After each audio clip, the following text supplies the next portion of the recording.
south of La Spezia, where the western anchor of the Gothic line begins. Woven into this rough mountainous terrain are German-built fortifications designed to stop General Mark Clark's offensive. Here is the last great Nazi defense barrier before the Po Valley. Elements of the Fifth Army start the envelopment of the Gothic line's forward defenses.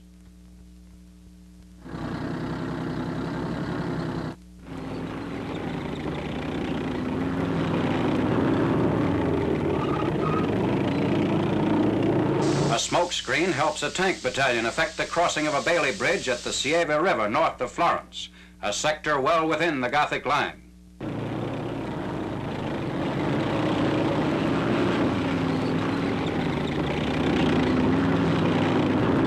Pushing beyond the Sieve.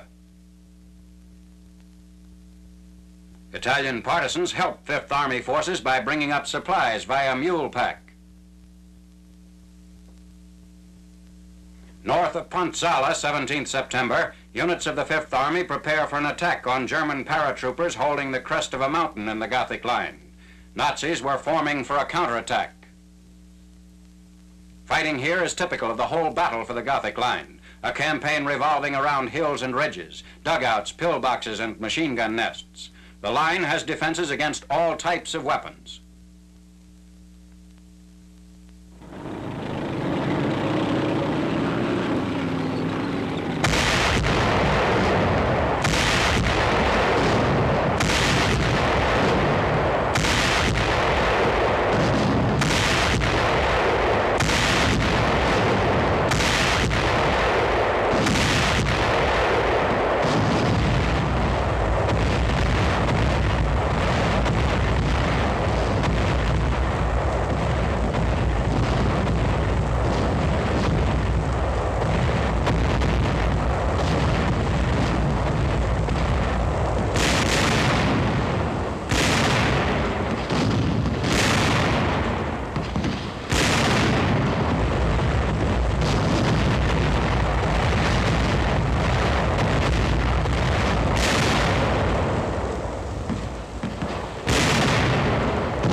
Position is neutralized, and infantrymen push forward to extend the breach, driving toward the core of the Gothic line. By 23rd September, Fifth Army units reach an area just south of Futa Pass, leaving behind wrecked gun emplacements and fortifications.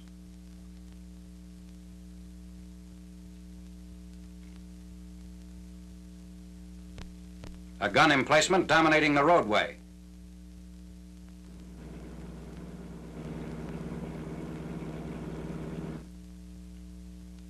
A giant pillbox, demolished by a 240mm shell.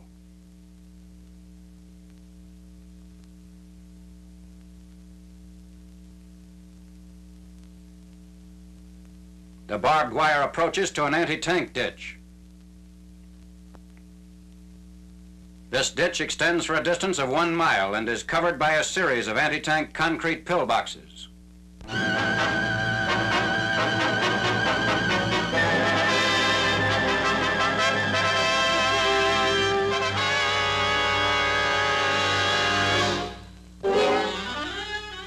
Nazi anti-invasion beach defenses near the Belgian port of Ostend.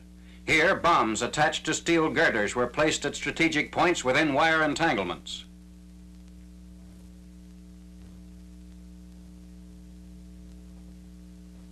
Also at Ostend is this pillbox, camouflaged to look like a motion picture theater. The entrance actually had housed an 88mm gun. Further realism was achieved by a simulated ticket booth and admission price board. An incomplete German blockhouse near Vatin, France, According to civilians, the Nazis hoped to use this gigantic installation to house electrical apparatus designed to send out beams that would stop aircraft in flight. The structure is 300 feet long, 200 feet wide, and some 4 stories high.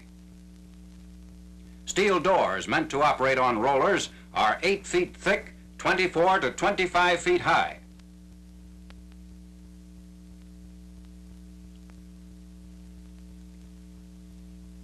Allied aircraft pounded the blockhouse and its environs with 1,000-pound bombs.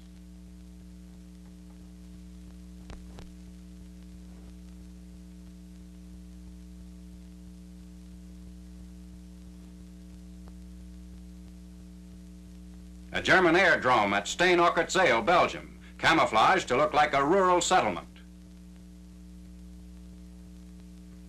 The control tower disguised as a church.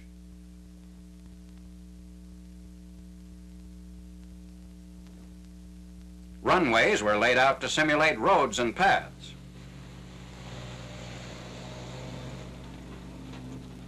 Airdrome facilities bombed by the RAF.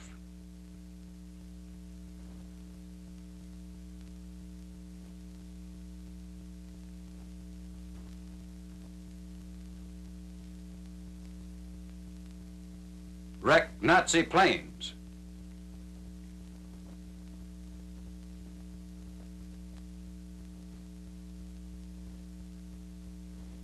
What might be taken as a block of houses and shops is actually the entrance to a spacious hangar, now used as a repair shop by the RAF.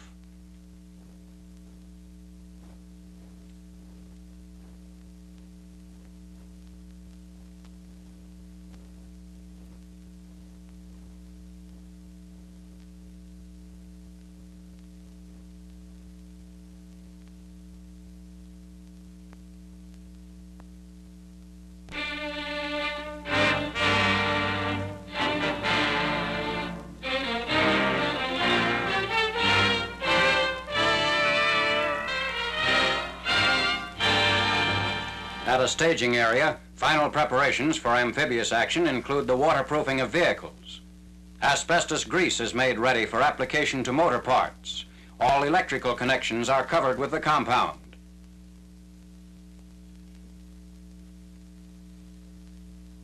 A breather tube is placed on the carburetor.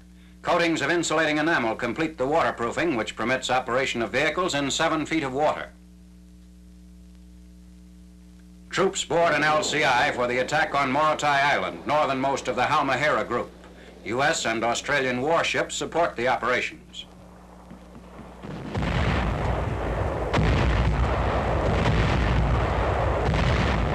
The first wave of assault forces moves shoreward on 15th September. Initial landings are made at 0830 hours. The American troops are virtually unopposed.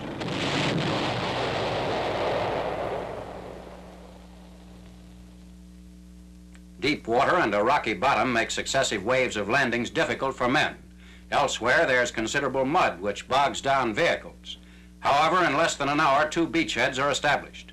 This latest leap in the island-hopping campaign advances our forward lines about 300 miles in the direction of the Philippines.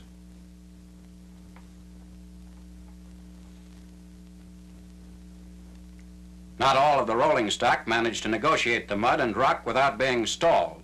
An engineer shore and boat regiment rescues bogged-down vehicles. Bulldozers and alligators assist in the landings.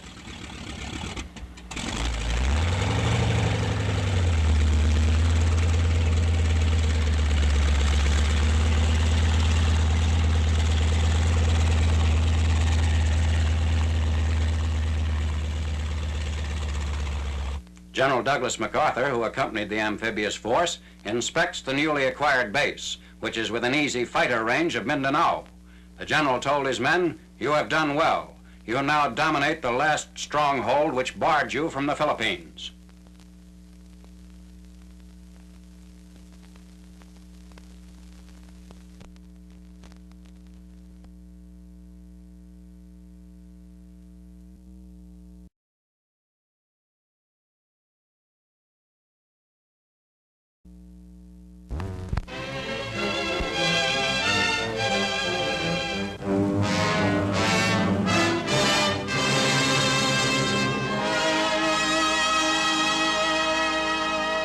At a secret Army Air Forces base in Southeast Asia, B-29s of the 20th Bomber Command in readiness on the flying line for a strike on Palembang, Sumatra.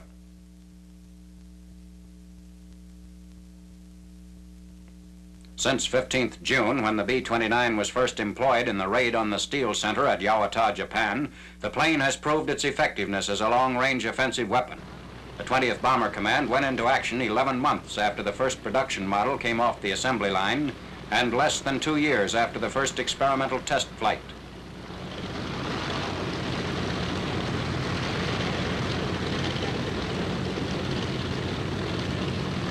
Among Superfortress features is a new flap design. The flaps, by increasing total wing area 19% when extended, limit takeoff and landing runs to those of the B-24 and B-17. The plane is a third again the size of the Flying Fortress.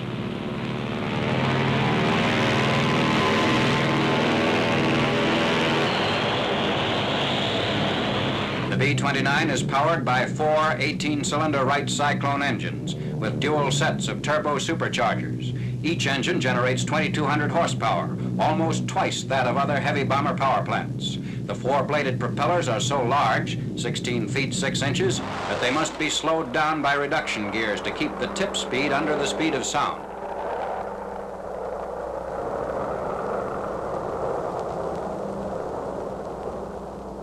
The Superfortresses returned to their secret base after successful completion of their mission against Palembang.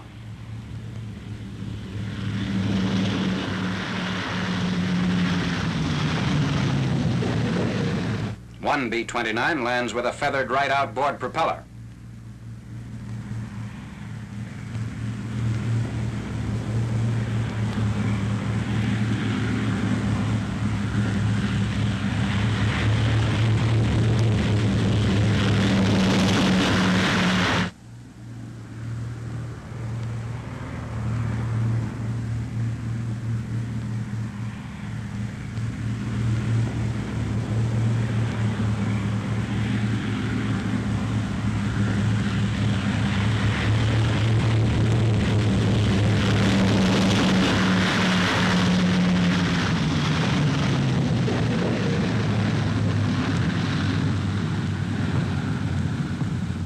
Brigadier General Laverne G. Saunders, commanding 20th Bomber Command, with a staff officer. General Joseph W. Stilwell, inspecting the base, discusses the mission with General Saunders.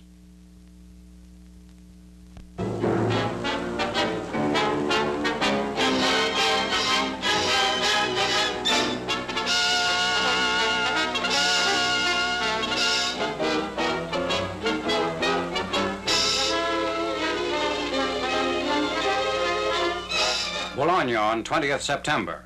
Allied artillery and air power helped Lieutenant General H.D.G. Creerar's Canadian First Army close in on the beleaguered port. On the 17th, RAF planes, including Halifaxes and Lancasters, dropped well over 3,500 tons of bombs on the city. It was a 4-hour daylight raid which required great precision because Allied units were not far from the bombing line.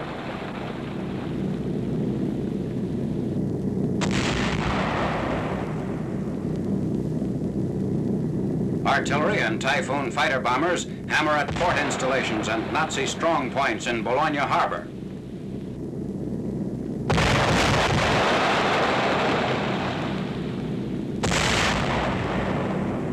Mont-Lambert, fortified position east of the port, fell on 18th September, but 2 days later Nazi pockets remain in the valley 600 yards from the Citadel Dome.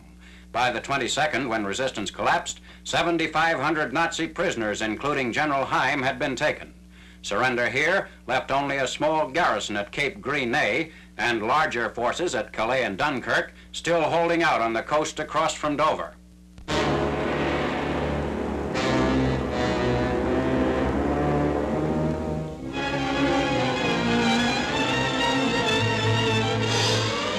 On 10th September, the port city of Le Havre, second most important French harbor, comes under intensive aerial bombardment by the Royal Air Force.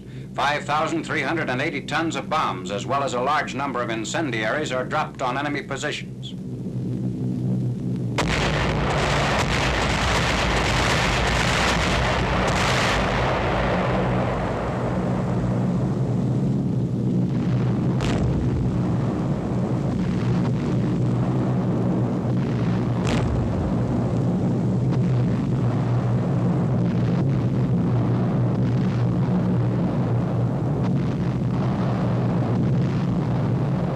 British Armored Brigade spearheads the ground attack, using flail tanks to cut safety lanes through minefields. These British elements are operating with the Canadian First Army. Glider obstacles along the approaches to the city. Furrows made in the soft earth by tanks offer infantrymen temporary cover against enemy artillery fire.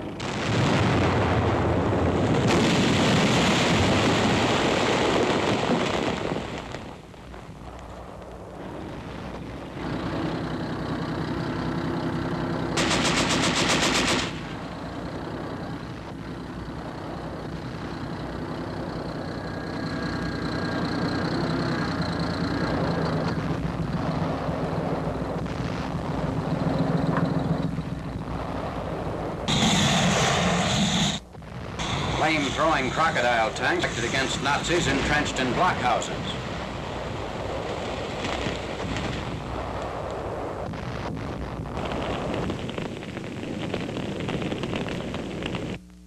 "18 hours after the start of the attack, the British reach within 1.5 miles of Le Havre. Here, civilian evacuees wait capture of the city before returning to their homes. Extensive demolitions are carried out by the Nazi garrison of 9,000. By 1200 hours on the 11th, troops reach the outskirts of the city. A few hours later, civilians begin returning to their homes.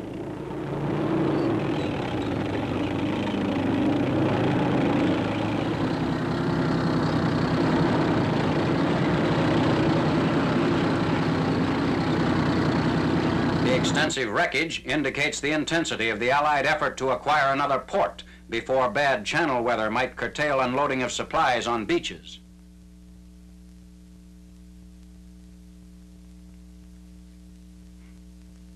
The Nazi deputy commander who surrendered the garrison at 11:30 hours on the 12th.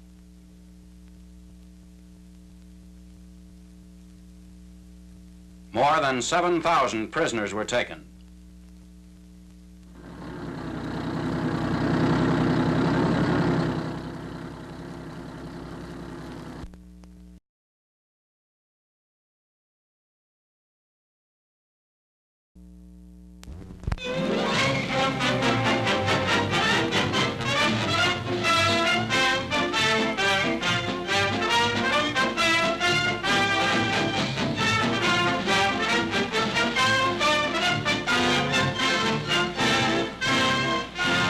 Third Army tanks blast the Nazis from towns bordering on Nancy prior to the fall of that important French city on 15th September.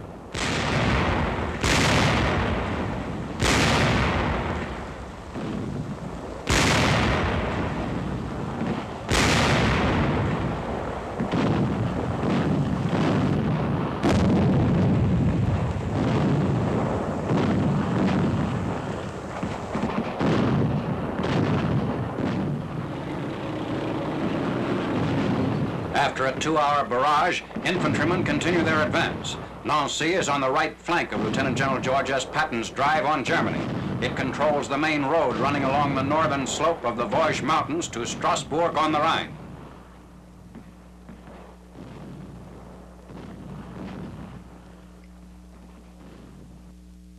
Some 40 miles southeast of Nancy, French armor moves in for the cleanup around Épinal, capital of the Department of Vosges. On 12th September, they approach the town of Vittel, a famous French watering place, and attack German points of resistance.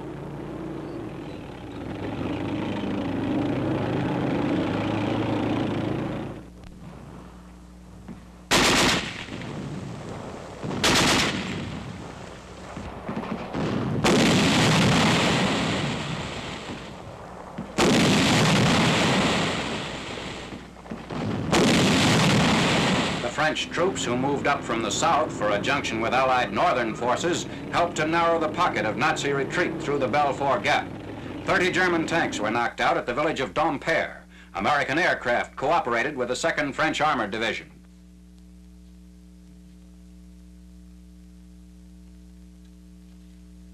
German prisoners bury their dead after the occupation of Dompierre, 14th September.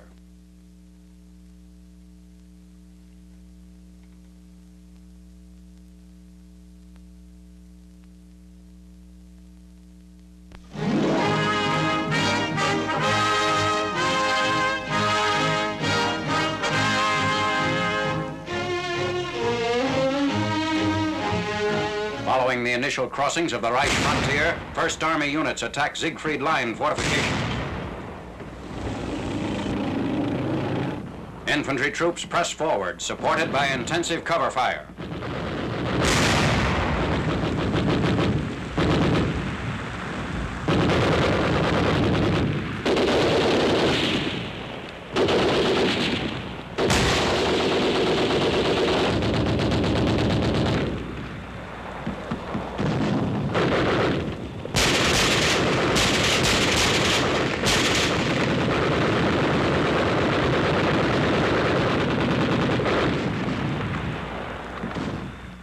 General Hodges' advanced patrols move on the west wall emplacements.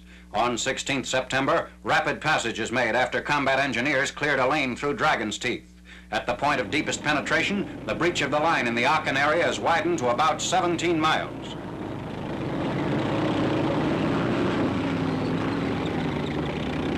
Anti-tank ditches are part of the barriers in front of the main fortifications.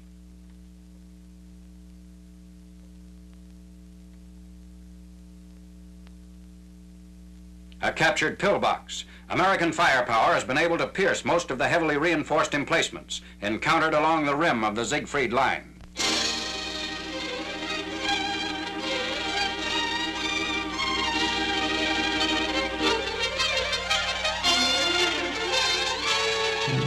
Formations of Dakota aircraft fly over the town of Gale in northern Belgium after completing missions near the Dutch frontier. The flights coincide with the Allied airborne invasion. One of the planes has been hit and is gradually losing altitude.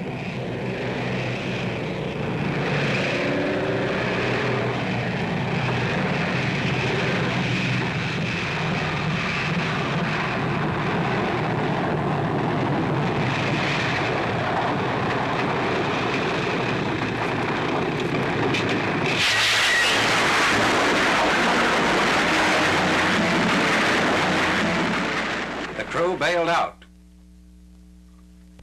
Other Second Army troops passed burning wreckage en route to Eindhoven for the junction with men of the 1st Allied Airborne Army, who landed on the 17th. Eindhoven was captured soon after the first American paratroopers touched Dutch soil. All important bridges in the area also were secured.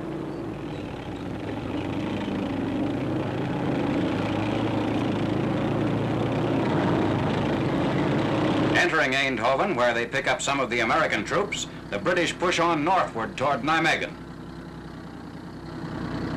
They cover the 33 miles in 5 hours and reach the outskirts of Nijmegen at 1200 hours on the 19th. The important bridge across the Vaal River was kept intact. A regiment of the U.S. 82nd Airborne Division crossed the river in assault boats to overcome the German defenders. Explosives were already in place for the destruction of the span. British engineers removed the charges. Seizure of the bridge without mishap constitutes an important victory, for without it, the Vaal River would have been a formidable obstacle.